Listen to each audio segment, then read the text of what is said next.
All right. Appreciate everyone joining us here for our Fulton Bible Institute. This will be, I believe, our 11th session of this quarter. We will have one more week this session, then we will be through. I will let you know in the coming few weeks or months what we will actually do as far as next quarter. We're going to continue this study, but I'm not sure yet if it's going to be online or if it's going to be virtual again. And again, we haven't really been able to talk about that yet. So we will let everyone know, hopefully by the first year, what we've decided. So just bear with us with that. Tonight, we will pick up where we left off last week. And that is looking at 1st and 2nd Samuel and 1st and 2nd Kings and maybe the Chronicles. I promise you this week will not be as hectic as last week. I know last week we had to go very fast, and that was just required to finish what we were trying to do. We were trying to get things situated, to get everything where it needed to be. And so therefore it had to be a more intense class. Like I say, I hope tonight won't be as intense, but if it is, we will manage that and we will make that work. All right, I think we're everywhere we want to be, so we can go ahead and get started tonight. It's very interesting, I think, tonight that I didn't plan this when I was laying out the coursework for this week, for this quarter, and that is the idea that on election night, we are talking about kings. We are talking about God's nation and its change of leadership and what would happen with that on a night when we are having our own election, to see how that goes. And I appreciate everyone being here with us tonight and watching us. And a lot of people probably, you may be watching both at the same time, and a lot of people be watching the news, or you may be planning to watch it after we finish this. But I do appreciate y'all being here and giving us the attention we need as we go through this moment and as we continue our Old Testament survey. So let's get into this. We're looking at 1st and 2nd Samuel first. 1st and 2nd Samuel is a book that is a continuous record. And what we see in the books of Samuel and Kings are actually one continuous record. Matter of fact, in some ancient Hebrew Bibles, in the Hebrew up till around 1000 AD, when this book was written in around 500 or 600 BC, well, maybe earlier than that, depending on who you ask. This book was, these two books that we have, or 4 books we have, were all one huge book. They were one continuous record. As a matter of fact, they were called 1st, 2nd, 3rd, and 4th of the Kings. And so that was sort of the idea of what happened. And now the author of these books is unknown. Some people think that this may be Samuel. A lot of people believe that Samuel wrote the first 24 chapters of this book. However, that is something that we have to look at, because we can say Samuel wrote it, but he couldn't write it all, because Samuel dies toward the end of 1st Samuel. He doesn't survive in the 2nd Samuel. He's not here when David takes over the kingship, and he's sure not alive during the Kings.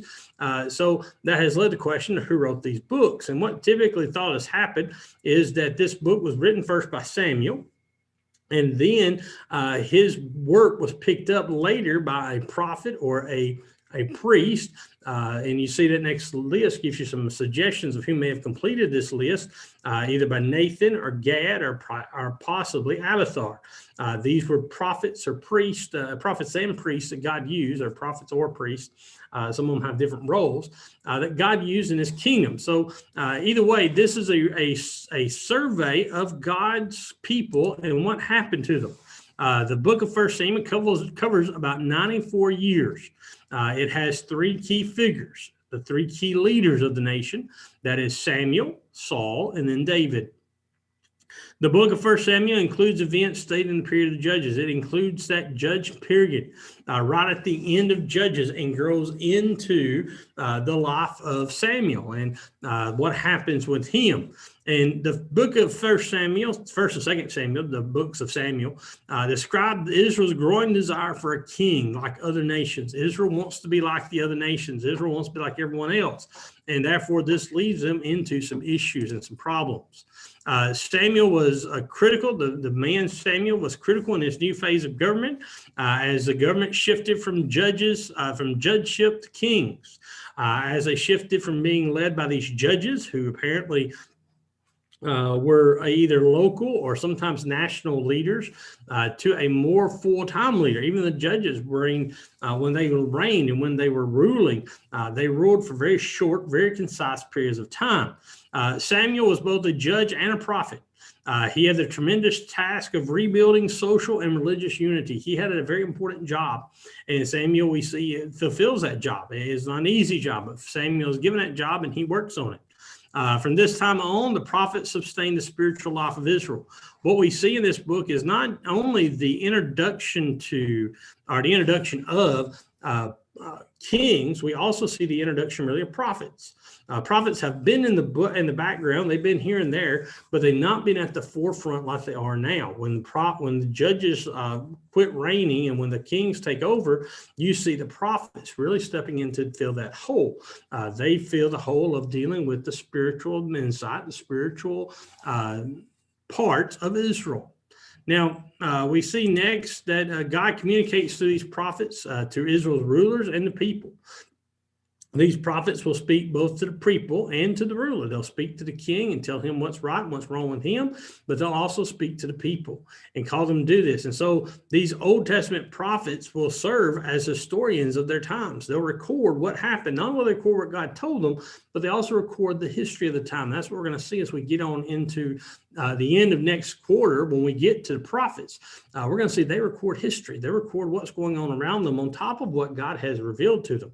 And so we see the book of Samuel clearly reveals that the success or failure of its kings was determined by their obedience to God. And that's sort of the theme of the kings, is the entire books of Kings from 1st, 2nd Samuel, 1st, 2nd Kings, and 1st, 2nd Chronicles, is the idea that the king's success or the king's failure hinged upon how they obeyed God and what they did with God's teaching.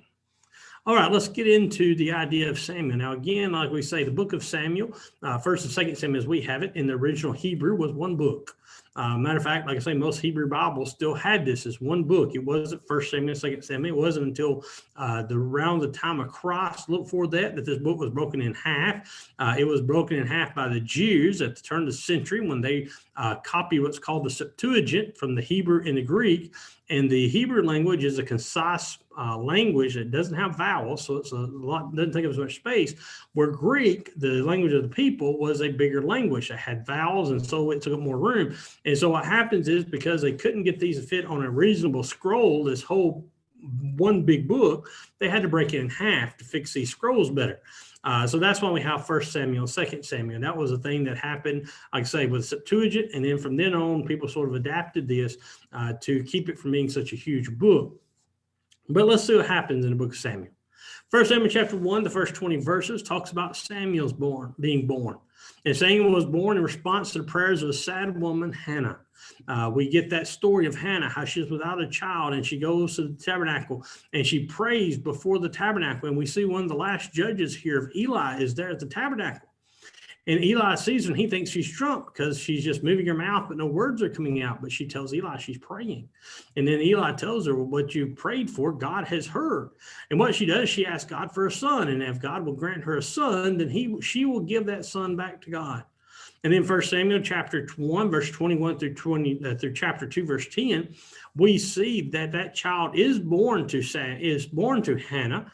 And then not only that happened, the child is later, when he is weaned, about probably 2, 3, maybe 5 years old at most, he's brought back to the tabernacle. What we see is that Elkanah, his father, and Hannah, his mother, visited the tabernacle yearly for a feast. Exactly which feast we're not told, but they visited for a feast. And what happens is there's a couple of years where Hannah doesn't go to the tabernacle because she's still weaning Samuel. And she says when she wants to return to the tabernacle, when she's able to deliver Samuel over to the priest. And this is what she's going to do. And so she brings him later in chapter 2 and delivers him to Eli. She gives him to Eli, and the tabernacle is at Shiloh. And so Samuel lives in the tabernacle and works with Eli. Now in 1 Samuel 2, verse 11 through 26, we see Samuel's growth. Samuel grows into a manhood in the environment of Eli's worthless sons. But yet Samuel maintains his integrity. What we see is Eli has 2 sons that are not very good sons, they're not very good priests, not very good people, very good Jews. And so God says he's going to take the kingdom away from them, but Samuel raises in that same situation, but Samuel is the faithful man. Now, we're going to talk about that in a minute about Samuel. This doesn't mean Samuel's perfect either, and we'll talk about that a little later.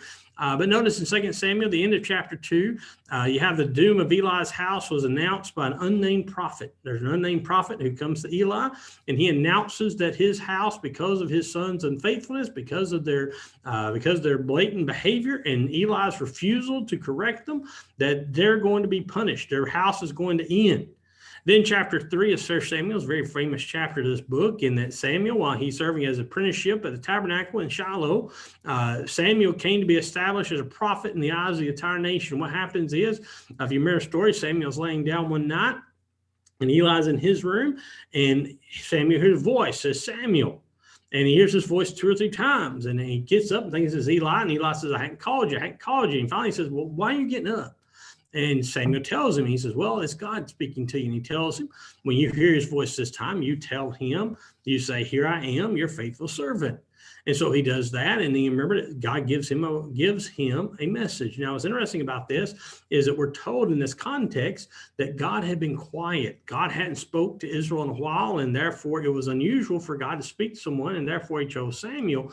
And that was very unusual. Then he also told Samuel that Eli's house was going to fall. Now, what happens in chapter 4 is the Philistines, they come into Israel and they attack the Israelites and they defeat them. And during this time, they capture the ark. They capture the Ark of the Covenant. They take it back to their land.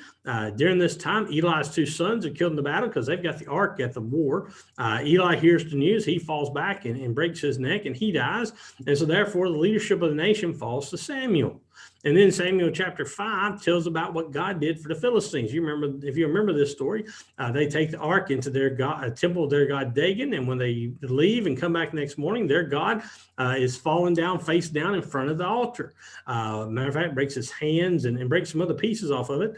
They finally put it on a donkey, put it on a cart of oxen, and they let go. And they said, well, if it's truly God, it'll go back to Israel. If it's not, if he just goes and wanders, then we'll go and just see it's just coincidence. Well, they follow it, and the ox take the tabernacle back to the Jews, thus proving it was God. Chapter 6 is that story where the Philistines returned the ark. Chapter 7, the Lord gave Samuel victory over the Philistines, and he established Ramah as his base. Since Shiloh was in ruins, they have destroyed the city of Shiloh. Now he establishes his base, and his base is Ramah. Chapter 8, Samuel is doing his job in chapter 7 and 8 as a judge. And what he does is every year he makes a tract. He makes a round, a circuit. He goes from place to place to do the role of a judge and help Israel out. Well, the people come to him because Samuel's getting older. Samuel's about to pass from this life, they believe, and they tell Samuel they need a replacement. But the problem is Samuel's sons are very similar, are not faithful. They're not the ones they want to be in charge. Sounds very familiar to Eli. But they tell Samuel, we don't want your sons. We want a king. Samuel debates with them about a king, tells them you don't want a king because what the king will do. But they say, no, we want a king. And he goes to God, and God says, give him a king. God tells Samuel, they've not rejected you, they have rejected me. And so Saul is then appointed in chapters 9 and 10 to be the king by Samuel. God chose Saul to be the king of the nation. Now, God chose Saul to be the king because Saul was the king they wanted. He had the beauty, or the handsomeness, he had the looks, he had the money, he had that behavior. He was a head taller than everyone else. God gave them the king they wanted, not necessarily the king they needed, but the king they wanted. And so then chapter 11, we see God gives Saul the victory over the Ammonites. Then chapter 12, Samuel gives his last address to the nation. He's retiring. He's leaving the spotlight, or so he thinks. This is the kingdom of Israel in the days of Samuel, or days of Saul, excuse me. You'll notice this orange part right here. This is Israel. You have Moab still over here. There's the both sides of the river. The Ammonites over here, the Canaanites, the Phoenicians, the Philistines, the Amalekites, Edom. These are all the nations that were surrounding them. Now, this is going to be important when we look at this later, because we're going to see a different map during some of these different kings. 1 Samuel 13 and 14, Saul defeats the Philistines. Saul goes to battle. He defeats the Philistines, and it's recorded. In chapter 15, Saul is ordered to fight the Amalekites, and he's supposed to go and destroy them and kill their king. The rest of that chapter tells us Saul's disobedience on this campaign, and therefore, since he disobeyed God, he didn't follow God's command and didn't destroy the king. Saul begins to lead his role of a downfall. His role begins to end, and his role begins to, or his reign begins to head toward its demise. In 1 Samuel 16, God orders Samuel to appoint another king. And he appoints a man named David, or a young boy named David. What's interesting about David is that, or is interesting about this account, is that David is chosen by God, but God says that and one of the key phrases of Samuel, when Samuel looks at all the brothers and he chooses the youngest because God tells him to, God says, I don't see man as you see man, I see the inside of man. And therefore, God is with David. In chapter 17, we see God's presence with David when he goes to fight Goliath, and Goliath falls in battle. Then chapter 18 to chapter 30 tells us about David's fleeing from Saul's jealous attempts on his life. Saul will try to capture and kill David over and over again, and he fails every time. Now, David has times where David is in a position to kill Saul, but he refuses to do so. Now, that plays into chapter 31, because in chapter 31, we read about the death of Saul. And when we read about the death of Saul, that ends 1 Samuel. From there, we get into the study of 2 Samuel. Again, 2 Samuel is a continuation of 1 Samuel. The people divided it. It's typically thought to be, again, Nathan and Gad that penned this record, inspired of God around 900 BC. Primarily, it records David's triumphs, his transgressions, and troubles as a king over a 40-year reign. David fell midway in the time between Christ and Abraham. He was a very versatile individual, known as a man after God's own heart, but yet he confessed his imperfections and allowed God to use him for his glory. This is a beautiful thing about David. Saul had his problems, but Saul was very prideful. Saul was very didn't admit his failings. David has some issues. David has some problems. David has shortcomings, but David is willing to acknowledge them and to deal with them and move forward from them. So here's what happens in 2 Samuel chapter 1. 2 Samuel chapter 1, David hears about the death of Saul and Jonathan. What's interesting is that the soldier who comes and tells David what has happened, contradicts what we read in chapter 31 of 1 Samuel, because 1 Samuel says that Saul kills himself. He falls on his own sword. In this 2 Samuel, a guy comes forward and said, I killed him. I killed Saul and I killed Jonathan. Well, he thinks he's going to get rewarded for destroying the king, but instead David has him killed because David said, who gave you the right to take the life of the king? And so what happens in the rest of 1 Samuel that's very interesting about this is that David laments Saul's death rather than rejoices. We're going to have people tonight that are going to rejoice over whichever candidate wins. I very seriously doubt either one of the candidates is going to lament that his opponent didn't win. They're going to lament and wish that the other side would have continued to reign and continued to be in power, or would have won the election. That's how David did. This shows David wasn't interested in the kingship. David wasn't about to kill Saul to get his own power. However, he does this. And in 2 Samuel chapter 2, David moves to Hebron. And there he's crowned king over his own tribe, Judah. So Judah establishes David as king. This is, again, the empire of David and Solomon. If you look at this, the orange is where Israel was in the main time. During David and Solomon's reign, Israel gained out. Remember, we talked about those other nations, the Phoenicians, the Assyrians, the Philistines, Edom, Moab. David conquered that whole land, and Solomon conquered that whole land. So this is how much he did. And again, you look up here at this very top where the mouse is. Let me get you a pointer. And we're going to see that even during the reign of Solomon, that it said that he controlled even to the Euphrates River, which was up in this area. So Solomon had a great kingdom. He expanded the kingdom further than ever will be, and Israel never reached that point again. So David took there. Now, what happens in 2 Samuel 2 as well is that when David takes the throne of Judah, Abner, Saul's commander, tries to put Ishbosheth, Saul's other son, on the throne. Then this results in from the rest of chapter 2 through chapter 4, this results in a civil war. And this civil war results or ends in the death of Abner and Ishbosheth. And then in chapter 5, all the tribes come to David and they ask him to be king over the entire nation. And so David captures Jerusalem in the rest of chapter 5. Then the rest of the next part of chapter 5, he defeats the Philistines. And then in chapter 6, he brings the ark into Jerusalem. Now, that's a very famous encounter. We read about Uzzah and touching the ark when it was in the cart. And that happens when David is bringing the ark into Jerusalem, because he's captured Jerusalem and that's going to be his city. Now, the interesting about this is when we think about Jews and we think about Judaism and we think about the city, we think about Jerusalem. But here it is, nearly 500 years into Israel being in Canaan, not just Israel being a nation, but being in Canaan before Jerusalem is their city. Jerusalem has been under control of other peoples because Jerusalem is a very hard city to capture. It's not until this time they captured and Jerusalem becomes their capital and it stays their capital.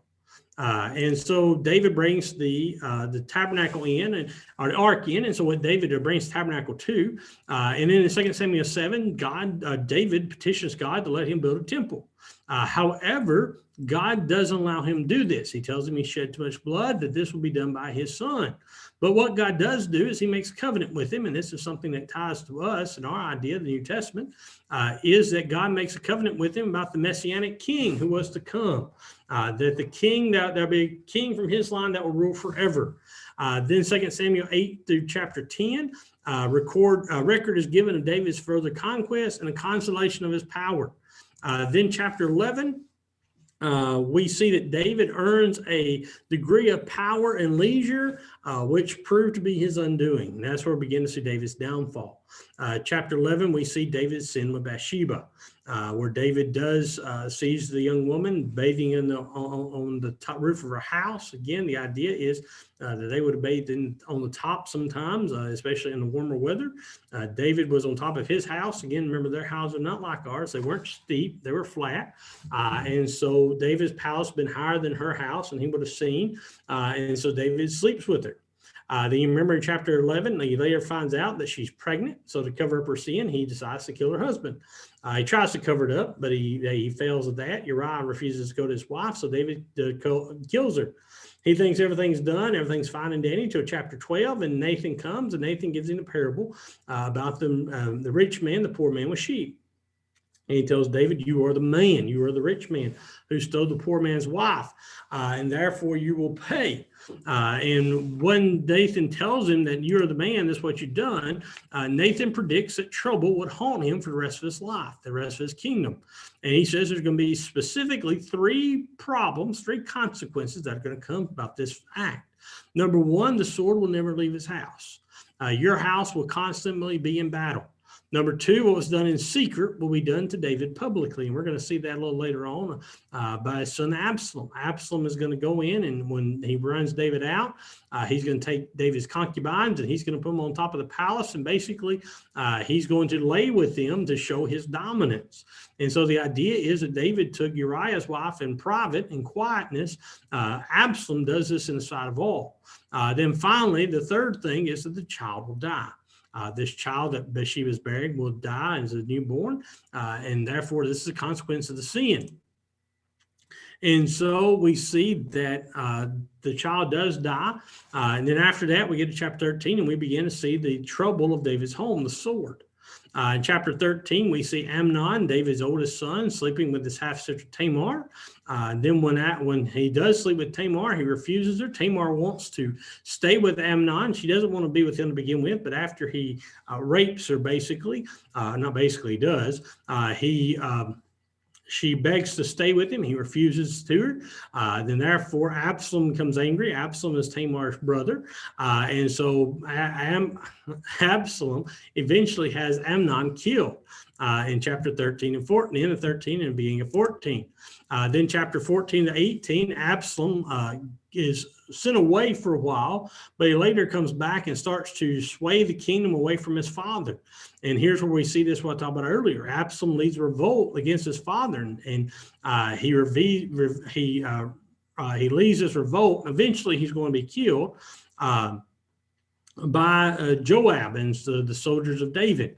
But Absalom leads the kingdom away from David. He does again what David did in private, he does publicly, and David is very upset over this.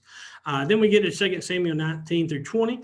David returns to Jerusalem after his flight during Absalom's revolt, and he was restored to power, and he's put back into place. Then chapters 21 through 24, the book ends with a survey of some of the events of King David's later reign. One of those events is that he takes a census God told him not to take, and he suffers consequences for that, or he takes a census God didn't command. All right, we're going to get into 1 Kings. Again, the books of 1st and 2nd Kings were originally one book. They are a continuation of the account of 1st and 2nd Samuel. So these four books are typically gathered together. Again, the author, by the inspiration of God, is thought to be the prophet Jeremiah. Most think he wrote Kings during the Babylonian captivity, somewhere between 561 and 536 BC. 1st and 2nd Kings covers a 400-year account of the history of the kings of Israel and Judah. It opens with the reign of Solomon and Israel at its peak of glory. The kingdom is in 931 BC, the kingdom is divided. And we read the twin history of the northern and southern kingdoms in a dual monarchy. By the end of 2 Kings, Israel's God's chosen nation was in ruin and captivity. The lives of these kings teach the age-old principle that faithfulness to God's covenant and obedience produced blessings, but unfaithfulness resulted in God's punishment. So let's see what this Kings can take us. Well, before we get there, there are two great prophets of this period. Those were Elijah and Elisha.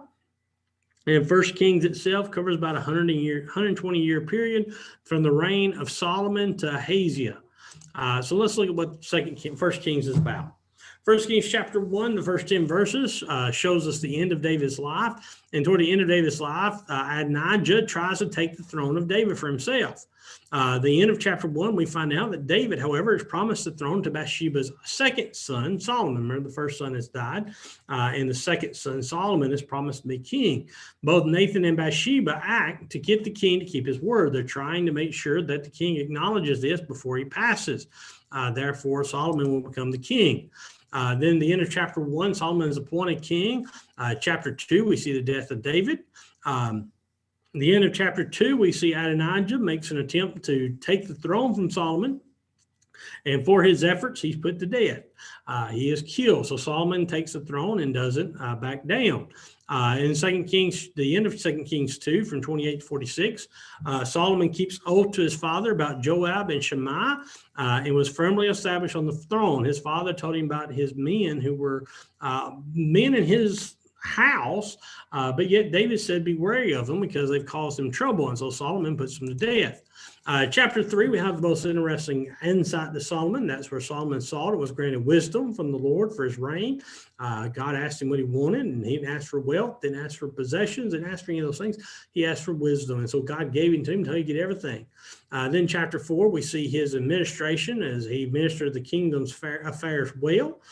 Chapter 5 through chapter 7, Solomon builds a temple. Solomon builds the temple of which David had dreamed. He builds a temple that his father wanted to build but was not able to, and therefore Solomon does. Now, the interesting about this is that David in his life set back a lot of the materials that Solomon would need. David stockpiled a large amount that was needed to build the temple. So basically, Solomon had to do was to put the things together as they were supposed to go, or build the house out of them. He didn't have to start from scratch. So that was very interesting of David to show his desire that although he couldn't himself build the temple, he was going to make sure his son had everything he needed to build the temple. From there, we get to chapter 8. The dedication of the temple, where Solomon pledges the nation anew to God, and he does this at the dedication of the temple. Then in chapter 9, we see the Lord appear to Solomon for the purpose of covenanting with him about Israel's future. Because of Solomon's pledge, God comes to him and they make a new covenant, or they renew the covenant, if you will.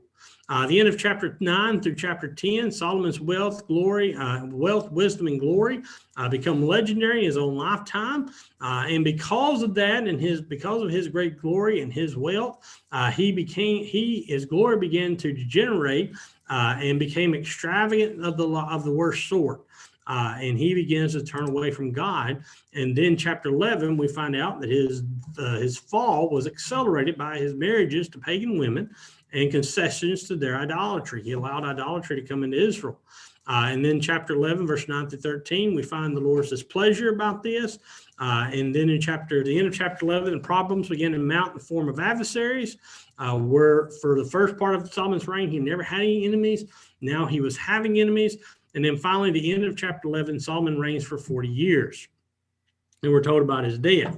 This is the kingdom that was divided. What we're going to find out next is that the kingdom that was given is going to be divided. Again, you'll notice some of these outer edges were taken back over from their other nations. But you'll see in this lower southern part, this area here is what's going to be called Judah. And this part from this line forth is going to be Israel, the northern kingdom and the southern kingdom. Jerusalem is the reigning capital of the southern kingdom, and Samaria is the reigning kingdom of the northern kingdom. It's right there where the dot is at. Sorry, I couldn't find it. So this is what's going to happen next. All right.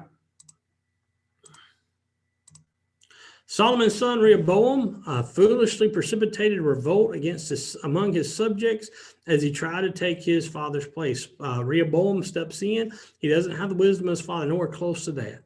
And as a matter of fact, he makes things harder for his people. And what happens is in chapter 12, the kingdom's divided. The 10 northern tribes join together and they call themselves Israel or Ephraim, and they are under the rule of Jeroboam. And the 2 southern kingdoms come to be known as Judah, and they are under Rehoboam, the son of David. Now, this is what we're going to see throughout the rest of the first Kings, is that Israel's the northern kingdom. They're going to have 20 kings, and they're going to have, I believe, 9 dynasties, 9 families that those kings come from. The southern kingdom is going to have 20 kings as well, but it's going to have 1 dynasty. It's all going to be the family of David. And both kings are told both the kings are told the same thing. If they will worship and follow God and obey God, then they'll be blessed. If they don't, they'll be rejected. The northern kingdom, again, had about 3 times as much land as the southern kingdom. It was twice as many people. However, the advantage of the southern kingdom was that it had the advantage of controlling both Jerusalem and the temple. It had God's residence. So what we see in chapter 12, we say that to get to chapter 12, the king of Israel, the northern kingdom, Jeroboam, realizes he's got to do something. because when the people go to worship, they're supposed to go to Jerusalem. They're supposed to go to the temple. Well, he thinks that if the northern kingdom goes into the southern kingdom to worship, the people are going to see that the southern kingdom is not that bad eventually, and they're going to say, hey, why don't we come back together? So he establishes calf worship. He begins to set up some golden calves in different parts of the kingdom. He says, don't worry about going to Jerusalem. He says, you just go to this place and you worship this golden calf. In 1 Kings 13 and 14, we see the people turn away into deep and permanent apostasy. We see the northern kingdom begin to turn away and it never comes back.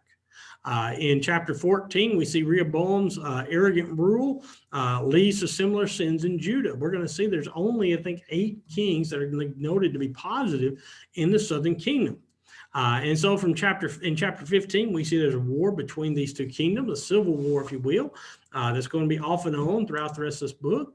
Then chapter 15 to 16, it's a career of several of Jeroboam's successors in Israel. This is chapter 15. You have Nadab, you have Baasha, Elah, Zimri, Tibni, Omri, through chapter 16. Then we begin an extended section in chapter 16 dealing with King Ahab and Elijah. And again, these kings are told, and again, the interesting about these kings is some of these kings were successful earthly kings, worldly kings, but they were not successful spiritually. And therefore, the Bible and the Kings and Chronicles will not label them positively. But we see in 1 Kings chapter 16, beginning verse 29, Ahab and his wife Jezebel turned the northern kingdom to Baal worship. Up to this point, the worship had been to worship the golden calf, but it's still worshiping God. But now they turn away to Baal. And in chapter 17 and 18, we see Elijah's protest of this sin culminates in the contest of Mount Carmel. If you remember the idea of Mount Carmel, where Elijah calls the 400 prophets of Baal, I believe it was, 400 or 700 prophets of Baal to the Mount Carmel, and they're going to have a contest, see which God is which. They're going to build an altar, they're going to put a sacrifice on the altar, but they're not going to light the altar, not the fire. Whatever God sets the fire is the one's in control. Now, the interesting thing about this is that Baal is a storm god. And this has been very easy for Baal to do, because if Baal was truly a god and could truly be there, then all you have to do is send a strike of lightning down, and he would ignite the fire. You know the story. Baal doesn't light the fire because Baal's not a real god. Instead, Elijah builds an altar with 12 stones. He puts the calf on it, puts the sticks on it, pours water and builds a moat and pours water on it. And then he prays to God to show the people what happens. And you remember the fire comes down and consumes that altar. And then as soon as that happens in chapter 19, we see the rest of Elijah's life, or the rest of Elijah's time, because Elijah turns and runs away because Jezebel threatens him. And so for the rest of the book of 1 Kings, we see the rest of the events of Ahab's rule. We see Elijah's prophecy of his doom. Then we see Ahab's death and his succession by his son Ahaziah. And so that's that's the end of 1 Kings. 2 Kings continues this tragic historical record of God's people on a collision course with captivity. 1st and 2nd Kings, again, were written near the end of that captivity by the inspiration of God, again, through most likely Jeremiah. It expresses a prophetic point of view throughout. Obedience ensures prosperity. Disobedience brings disaster. And that's what I was talking about a minute ago. This writing is based more on spiritual, and we would assume that, more on spiritual than physical success. And so systematically traces the kings of Israel and Judah. The works of Elijah and Elisha are given lengthy notice. Prophets held a prominent place in the affairs of the nation at this critical point. The kingdom was united for 112 years. The northern kingdom survives 209 years until it is captured by the Assyrians. And then the southern kingdom lasted an additional 136 years. So it lasted longer before it was taken captive by Babylon. And then during this 457-year period, great shifts in world power were generated between Egypt to Assyria and to Babylon. So this is where we're at. Now you'll notice again, these are the continual shrinking of Israel. Again, Israel was that land who stretched all the way over to here. Now it's gotten just this little spot. Judah still gotten smaller as well. And again, these were the lands, the divided kingdom in days of Jehoiaz and Joash. So this is where we're looking at. And we're going to find out about some of these northern kingdoms in just a minute. 2 Kings chapter 1 tells the account of Ahaziah's wicked rule. Then chapter 2 tells us about Elisha succeeding Elijah as God's prophet to the nation. And his activity dominates the early part of 2 Kings. Here we see miracles. Again, we don't have a whole lot of time to get into this, but Elisha and Elijah are very interesting. They do very similar miracles, very similar things to prove they're the messengers of God. Then from chapters 3 to chapter 16, it records the activities of various kings of Israel and Judah. Again, we could spend a lot of time talking about these, but for our survey, we're not. Chapter 17, we get to the next major shift point, and that is that the northern kingdom is conquered by Assyria. Assyria is the land north, modern day, I believe, I want to say around Turkey, a little south of that is where Assyria was. And Assyria comes down into Israel. It captures Israel and takes them away. And this is the end of Israel as a political power. Never again will the northern kingdom come back. 2 Kings 17, verse 7 through 23, lists the sins which led to Israel's fall. And then chapter 17, verse 24 through 41, explains the origins of the Samaritans. Now, this is where it gets interesting for us in the New Testament, in our stories. But what happens is that when the Assyrians come into Israel and capture it, they take part of the Israelites out of Assyria and take them into captivity and put them in other nations. The other thing they do is they bring people from other nations into Israel to inhabit that land. And what happens is the Jews that are in Samaria begin to marry the Gentiles that are brought in by the Assyrians because they really don't have anybody else to marry, and it creates a new race of people, the Samaritans. And this is why the Samaritans in the New Testament look down upon, because to the Jews, a full-blooded Jew, a Samaritan is a half-breed. It's even worse than a Gentile. At least a Gentile was fully Gentile. A Samaritan was half Jew, half Gentile, and that was just despicable to them. Well, that came about because of the Assyrian captivity. Now, we continue there. Here's the Assyrians.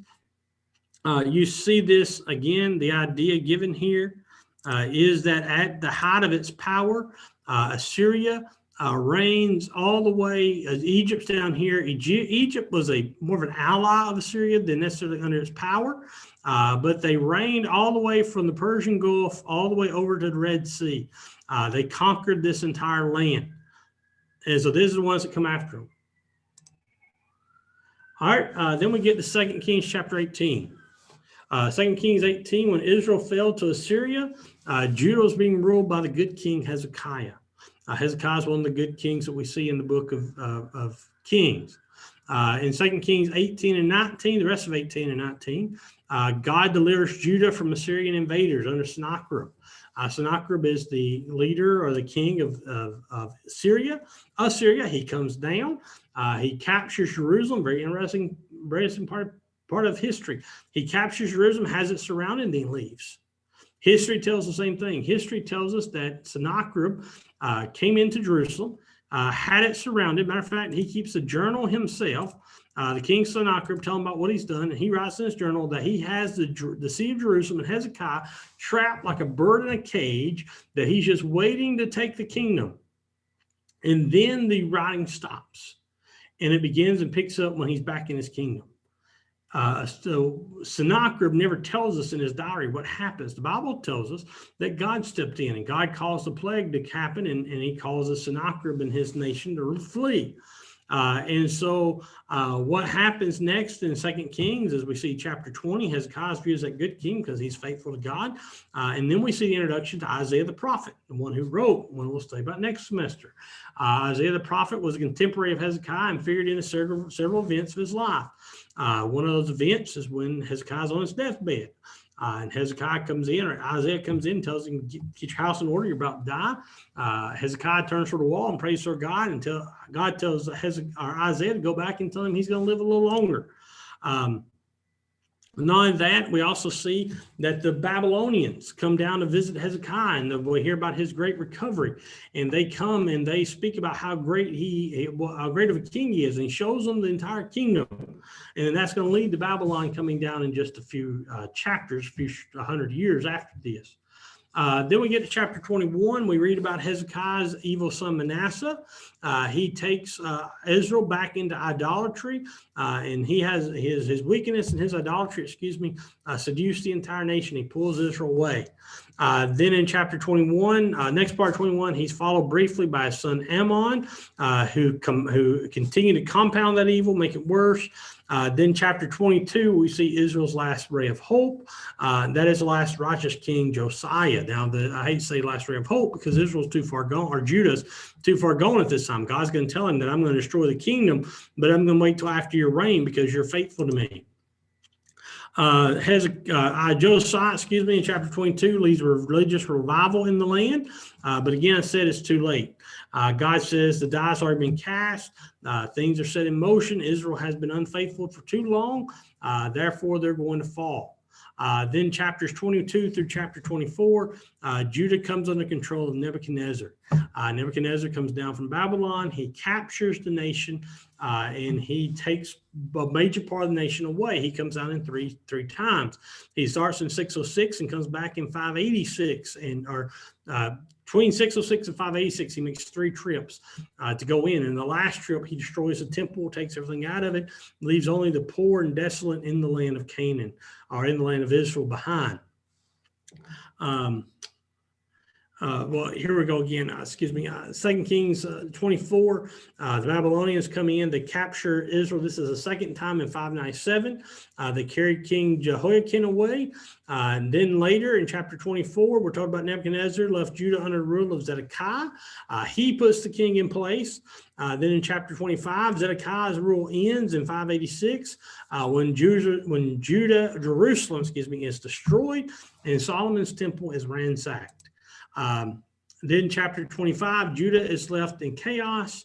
Then the end of chapter 25 tells us about Jehoiakim was set free from prison in Babylon in 562 BC. We're told about him being set free and living in Babylon. All right. I know we went a little longer than usual tonight. I apologize for that, but we need to get to this point. Next week, our last class of this session, this quarter, we will look at the Chronicles, a retelling of the stories we've just talked about, of all the stories we've talked about, and then we're going to look at, we're going to get into the times of the post-exilic books. The books take place after the exile. But we need to get here tonight to do this, to be back on track. Again, I appreciate everyone being here with us. I hope that everyone who's watching us is doing well and things are going great. We hope that you're having, again, a God bless day. Remember to be back with us next Tuesday night at 7 p.m. Where we will finish this series of lessons up. And we hope that you've enjoyed this series. And then, like I say, be watching for our announcement around the first year about when we will pick back up with FBI, the time, the start date, and how we will do that. But for tonight, appreciate you being here. Appreciate you joining us. Again, we hope that you're having a God bless time, and we hope to see you all next week. Until then, we hope you all stay safe and all stay well, and we look forward to seeing you next Tuesday night.